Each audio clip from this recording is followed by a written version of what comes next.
ಹಾಗಾದ್ರೆ ಈಗ BBMP election ಆಗತ್ತಾ ಅಥವಾ ಗ್ರೇಟರ್ ಬೆಂಗಳೂರು ಕಾನ್ಸೆಪ್ಟ್ ಮೇಲೆ BBMP ಎಲೆಕ್ಷನ್?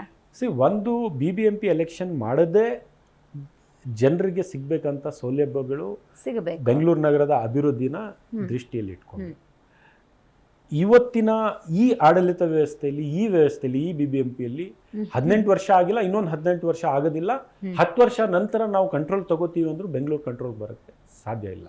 ಇಷ್ಟು ಮಾತ್ರ ನನ್ನ ಒಂದು ಅನುಭವದಲ್ಲಿ ನಾನು ಹೇಳ್ತಾ ಇದ್ದೇನೆ. ಇವತ್ತು ಈ ಮಸೂದೆ ರೆಡಿ ಇದೆ, ಈಗ ಬಜೆಟ್ ಸೆಷನಲ್ಲಿ ಪಾಸ್ ಆಗುತ್ತೆ. ಪಾಸ್ ಆದ ತಕ್ಷಣ ಇದ್ರ ಪ್ರಕಾರ ನೀವು ಎಲೆಕ್ಷನ್ ಮಾಡಿದ್ರೆ ಮೋಸ್ಟ್ಲಿ ಒಂದು 3-4 ಮಂತ್ಸ್ ಜಾಸ್ತಿ ತಗೋಬಹುದು. ಆದರೆ ಎಫೆಕ್ಟಿವ್ ಅಡ್ಮಿನಿಸ್ಟ್ರೇಷನ್ಗೋಸ್ಕರ, ಒಂದು ಪರಿಣಾಮಕಾರಿ ಆಡಳಿತಕ್ಕೋಸ್ಕರ ಇದ್ರ ಮುಖಾಂತರ ಮಾಡಿದ್ರೆ, ಇಲ್ಲಾಂದ್ರೆ ಇನ್ನೊಂದು 5 ವರ್ಷ ಹೋಗ್ಬಿಟ್ರೆ ಬೆಂಗಳೂರು ನಗರ ಕಂಟ್ರೋಲ್ ಮಾಡೋದಕ್ಕೆ, ರೆಗ್ಯುಲೇಟ್ ಮಾಡೋದಕ್ಕೆ, ಅಭಿವೃದ್ಧಿಗೆ ಕಷ್ಟವಾಗುತ್ತೆ. ರೈಟ್ ಸರ್, ನಾನು ಒಂದು ಪಕ್ಷ ಅಂತ ಮಾತಾಡ್ತಿಲ್ಲ, ಕಾಂಗ್ರೆಸ್ ಇರಲಿ, BJP ಇರಲಿ, ಅಥವಾ ಯಾವುದೇ ಪಕ್ಷ ಬಂದರೂ ಕೂಡ ಅವ್ರಿಗೆ ಬೆಂಗಳೂರು ಮಾತ್ರ ಕಾಣಿಸುತ್ತೆ ಸರ್. ಅವ್ರಿಗೆ ಯಾದಗಿರಿ ಕಾಣಲ್ಲ, ಕೊಪ್ಪಳ ಕಾಣಲ್ಲ, ಬಿಜಾಪುರ ಕಾಣಲ್ಲ, ಇಂಥ ಪರಿಸ್ಥಿತಿ. ನೋಡಿ, ನಾನು ಆ ಥರ ಇದು ಮಾಡೋದಿಲ್ಲ. ಬೆಂಗಳೂರು ನಗರ ಇಡೀ ರಾಜ್ಯದ ಆರ್ಥಿಕ ವ್ಯವಸ್ಥೆಗೆ 60% ಕೊಡುಗೆ ಕೊಡುತ್ತೆ. ಆಯಿತಾ? ಅಂದರೆ ಇಡೀ ರಾಜ್ಯದ ಇದು ಗ್ರೋತ್ ಇಂಜಿನ್ ಅಂತ ಬೆಂಗಳೂರು ನಗರ. ಮತ್ತು ಈ ಕರ್ನಾಟಕದ ಒಂದು ರೀತಿಯ ರೆಪ್ಯುಟೇಷನ್ ಇದೆಯಲ್ಲ, ಹೌದು, ಬೆಂಗಳೂರು ನಗರ ಹೇಗೆ ನಾವು ಆಡಳಿತ ಕೊಡ್ತೀವಿ, ಹೇಗೆ ನಾವು ಮೇಂಟೈನ್ ಮಾಡ್ತೀವಿ, ಅದ್ರ ಮೇಲೆ ಇರುತ್ತೆ. ಇಡೀ ಪ್ರಪಂಚ ನಮ್ಮ ಕಡೆ ಬೆಂಗಳೂರು ಕಡೆ ನೋಡ್ತಾ ಇದೆ. ನ್ಯೂ ಡೆಲ್ಲಿನೂ ಬಾಂಬೆ ಕಡೆ ನೋಡ್ತಾ ಇಲ್ಲ, ಬೆಂಗಳೂರು ನಗರ ಕಡೆ ನೋಡ್ತಾ ಇದೆ. ಸೊ ಈ ಸಂದರ್ಭದಲ್ಲಿ ಬೆಂಗಳೂರು ನಗರದ ಹಿತ ಈ ರಾಜ್ಯದ ಕೂಡ ಹಿತವಾಗುತ್ತೆ. ಸೊ ಬೆಂಗಳೂರು ನಗರದ ಹಿತಕ್ಕೋಸ್ಕರ ಸ್ವಲ್ಪ ಜೋರಾಗಿ ಮಾತನಾಡ್ತಕ್ಕಂಥದ್ದು, ಹೋರಾಟ ಮಾಡ್ತಕ್ಕಂಥದ್ದು, ಮತ್ತು ಸರ್ಕಾರದ ಗಮನ ಕೂಡ ಸೆಳೀತಕ್ಕಂಥದ್ದು. ಇನ್ನೂ ಹೆಚ್ಚಿನ ಬಿಸ್ನೆಸ್ ಬೆಂಗಳೂರು ನಗರದಲ್ಲಿ ಆದರೆ ರಾಜ್ಯಕ್ಕೆ ಇನ್ನೂ ಹೆಚ್ಚಿನ ಅಭಿವೃದ್ಧಿ ಆಗುತ್ತೆ. ಯಾದಗಿರಿಗೆ, ರಾಯಚೂರಿಗೆ, ಮತ್ತು ನೀವು ಕಾರವಾರಕ್ಕೆ ಅಥವಾ ನೀವು ಈ ಕಡೆ ಚಾಮರಾಜನಗರಕ್ಕೆ ಅಭಿವೃದ್ಧಿಗೆ ನೀವು ಅನುದಾನ ಬೇಕು ಅಂದರೆ ಬೆಂಗಳೂರು ನಗರದಲ್ಲಿ ಬಿಸ್ನೆಸ್ ಆಗಬೇಕು, ಬೆಂಗಳೂರು ನಗರದಲ್ಲಿ ಟ್ಯಾಕ್ಸ್ ಜನರೇಷನ್ ಆಗಬೇಕು. ಅದಕ್ಕೋಸ್ಕರ ಬೆಂಗಳೂರು ನಗರ ಪರವಾಗಿ ಹೋರಾಟ ಮಾಡ್ತಕ್ಕಂಥದ್ದು ಪರೋಕ್ಷವಾಗಿ ರಾಜ್ಯದ ಪರವಾಗಿ ಹೋರಾಟ ಮಾಡ್ದಂಗೆ. ಸರ್, ನೀವಾಗಲೇ ಮಾತಾಡಬೇಕಾದ್ರೆ ಸಾಮರಸ್ಯ, ಸಮನ್ವಯತೆ ಬಗ್ಗೆ ಮಾತಾಡ್ತಾ ಇದ್ರೆ, ರಾಜ್ಯಪಾಲರು ಮತ್ತು ಸರ್ಕಾರದ ನಡುವಿನ ಆ ಸಮನ್ವಯತೆಯ ಕೊರತೆ ಯಾಕಾಗ್ತಿದೆ ಅಂತ? ನೋಡಿ, ಇದು ನೀವು ಬರೀ ಕರ್ನಾಟಕದ ಆ್ಯಂಗಲಲ್ಲಿ ನೋಡಿದ್ರೆ ಏನಪ್ಪ ಇವರು ರಾಜ್ಯಪಾಲರ ಜೊತೆಗೆ ಸರ್ಕಾರ ಯಾಕೆ ಹೊಂದಾಣಿಕೆ ಆಗ್ತಾ ಇಲ್ಲ ಅಂತ ಹೇಳ್ಬೋದು. ನೀವು ಇವತ್ತು ಇಡೀ ದೇಶದಲ್ಲಿ ನೋಡಿದ್ರೆ ಭಾರತೀಯ ಜನತಾ ಪಕ್ಷದ ನಾಯಕರು ಯಾರ್ಯಾರು ರಾಜ್ಯಪಾಲರಾಗಿದ್ದಾರೆ ಅಥವಾ ಅವ್ರ ವತಿಯಿಂದ ಯಾರ್ಯಾರು ನಾಮಿನೇಟ್ ಆಗಿದ್ದಾರೆ, ತಮಿಳುನಾಡಲ್ಲಿ ಏನಾಗ್ತಾ ಇದೆ, ರಾಜ್ಯಪಾಲರ ಮತ್ತು ರಾಜ್ಯ ಸರ್ಕಾರದ ಮಧ್ಯ ಎಷ್ಟು ಘರ್ಷಣೆ ನಡೀತಾ ಇದೆ. ಕೇರಳದಲ್ಲಿ ಏನಾಗಿದೆ, ಅವ್ರಿಗೆ ರಾಜ್ಯಪಾಲರಿಗೆ ಮತ್ತು ಸರ್ಕಾರಕ್ಕೆ ಬೀದಿಗೆ ಬಂದು ಹೋರಾಟ ಮಾಡ್ತಕ್ಕಂಥ ಪರಿಸ್ಥಿತಿ ತಲುಪಿದ್ದೇವೆ. ಮಹಾರಾಷ್ಟ್ರದಲ್ಲಿ ಏನಾಯಿತು, ನಾವು ಅಪೋಸಿಷನಲ್ಲಿ ಸರ್ಕಾರ ಇದ್ದಾಗ ರಾಜ್ಯಪಾಲರು, ಈಗ ರಾಜ್ಯಪಾಲರು ಬದಲಾವಣೆ ಆಗಿದ್ದಾರೆ, ಯಾಕಂದರೆ BJPಯ ಸರ್ಕಾರ ಬಂದಿದೆ ಅಂತ. ಸೊ ಇದು ಒಂದಿಲ್ಲ, ಎರಡಿಲ್ಲ, ಮೂರಿಲ್ಲ. ಕಾಶ್ಮೀರಲ್ಲಿ ಏನು ಮಾಡ್ತಾ ಇದ್ದಾರೆ ರಾಜ್ಯಪಾಲರು, ಪಂಜಾಬಲ್ಲಿ ಏನು ಮಾಡ್ತಾ ಇದ್ದಾರೆ, ಎಲ್ಲೆಲ್ಲಿ ವಿರೋಧ ಪಕ್ಷದ ಸರ್ಕಾರಗಳಿದ್ದಾವೆ, ವೆಸ್ಟ್ ಬೆಂಗಾಲಲ್ಲಿ ರಾಜ್ಯಪಾಲರು ಏನು ಮಾಡ್ತಾ ಇದ್ದಾರೆ. ಸೊ BJPಯ ವತಿಯಿಂದ ಬಂದಿರತಕ್ಕಂಥ ರಾಜ್ಯಪಾಲರು ಅಪೋಸಿಷನ್ ವಿರೋಧ ಪಕ್ಷದ ಸರ್ಕಾರಗಳು ಎಲ್ಲೆಲ್ಲಿದ್ದಾವೆ ಅವ್ರನ್ನ ಯಾವುದೇ ಒಂದು ರೀತಿಯಲ್ಲಿ, ನಾನಾ ರೀತಿಯಲ್ಲಿ ಯಾವುದೇ ರೀತಿಯ ಕೋಆಪರೇಷನ್ ಕೊಡದೆ ಉಲ್ಟಾ ಸಂಘರ್ಷಕ್ಕೆ ಇಳಿದೋದ್ರೆ ಒಂದು ಒಕ್ಕೂಟದ ವ್ಯವಸ್ಥೆಗೆ ತರ್ತಕ್ಕಂಥ ಧಕ್ಕೆ ಇದು.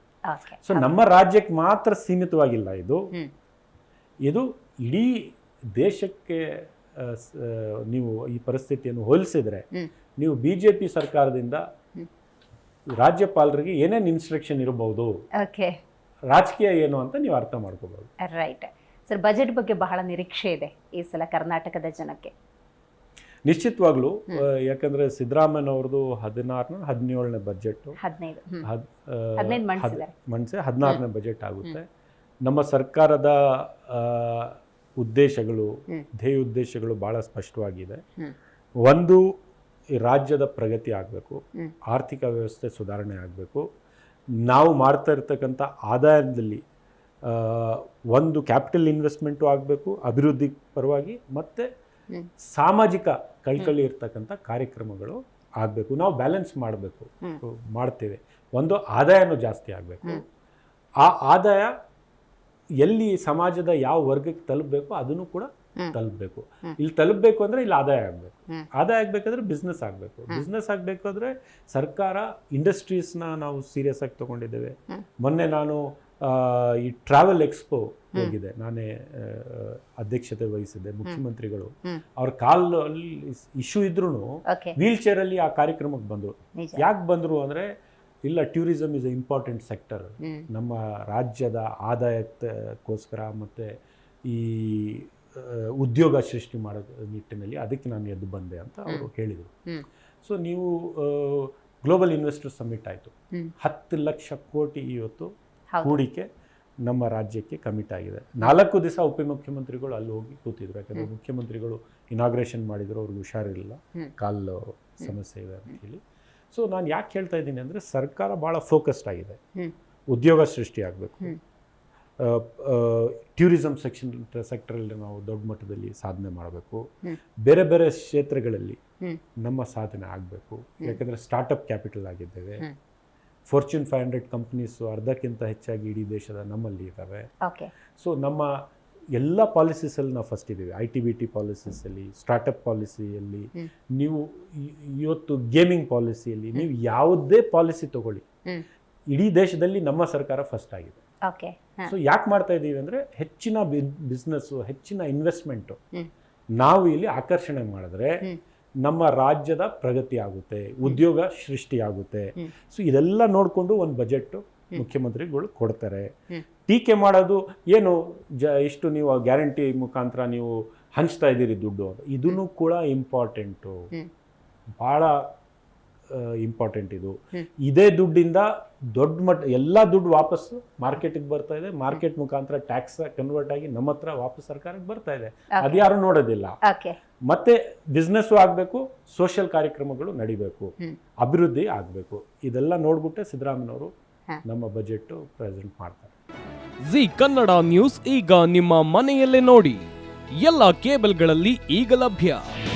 ನಿಮ್ಮ ನೆಚ್ಚಿನ ಜಿ ಕನ್ನಡ ನ್ಯೂಸ್ ಈಗ ಸನ್ ಡೈರೆಕ್ಟ್ ನಲ್ಲಿ number 292, Tata play number 1664, Jio TV number 1334, NXT digital number 30, in cable number 30, city networks 51, U digital number 162, GTPL number 17, Rockline telecommunications number 42, Shri Basaveshwara cable number 168, rural cable network 60, Vinayaka digital 57, Abhishek cable 821, city channel 53, Siddeshwara cable network 57, V4 digital Infotech 628, Surya digital networks 53, Gajanan digital number 836, Malnad Infotech private limited number 56, Metrocast number 830, Victory Digital number 167ರಲ್ಲಿ ನೋಡಿ ಆನಂದಿಸಿ.